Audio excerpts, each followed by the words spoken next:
இருக்கா?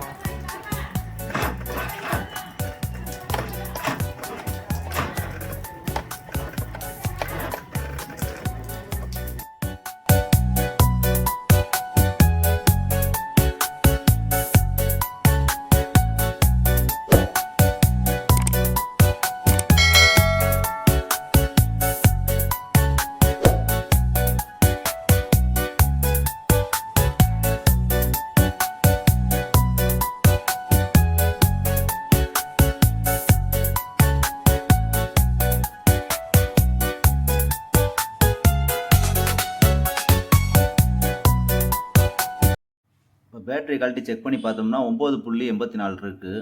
இது 5 amps 24 volt transformer. Capacitor மைனஸ்லேருந்து ஒரு வயர் எடுத்து ஒரு 12 வோல்ட் பல்பு சீரீஸ் பண்ணி பேட்டரிக்கு மைனஸுக்கு கொடுக்கறதுக்கு ஒரு வயர் எடுத்திருக்கேன்.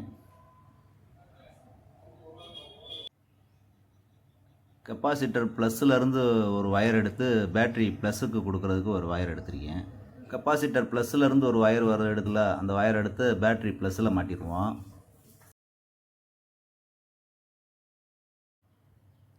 கெப்பாசிட்டர் மைனஸ்லேருந்து ஒரு வயர் எடுத்து அதில் 12 வோல்ட் பல்பு சீரீஸ் பண்ணி பேட்டரி மைனஸில் மாட்டிடுவோம்.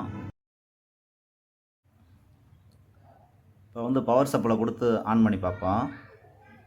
பவர் சப்ளை கொடுத்தாச்சு. இந்த பல்ப் எரியுதா? பவர் வருது. இந்த பல்ப் எரியுதா? இந்த பல்ப் எரிஞ்சாத்தான் பேட்டரியில் கனெக்ட் ஆகிருக்கு, சார்ஜ் ஏறுதுன்னு அர்த்தம். இந்த டிரான்ஸ்ஃபாரம் பார்த்தீங்கன்னா 24 வோல்ட் டிரான்ஸ்ஃபாரம். இது டூயல் சப்பில் 3 வயர் வரும், 2 வயர் தான் கொடுத்துருக்கேன், ஒரு வயர் தனியாக இருக்குது பாருங்கள். சார்ஜ் ஏறிக்கிட்டு இருக்கு. அப்படியே சார்ஜ் ஏறு மணிக்கு அப்படியே வோல்ட் செக் பண்ணி பார்ப்போம். சார்ஜ் ஏறிக்கிட்டு இருக்கும்போதே இப்போ செக் பண்ணி பார்த்தோம்னா எவ்வளோ இருக்குது பார்த்தீங்கன்னா 12.91 இருக்குது. இப்படியே ஏறட்டும், ஒரு மணி நேரம் கழித்து பார்ப்போம்.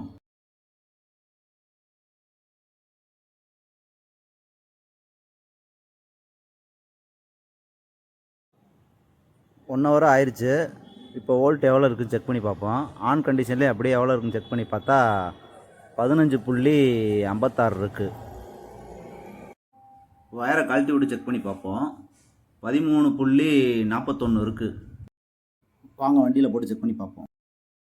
இந்த வீடியோ உங்களுக்கு பயனுள்ளதாக இருந்தால் லைக் பண்ணுங்கள், ஷேர் பண்ணுங்கள், சப்ஸ்கிரைப் பண்ணுங்கள்.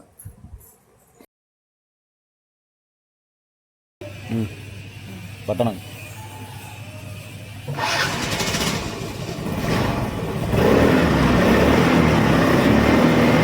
இருக்காங்க.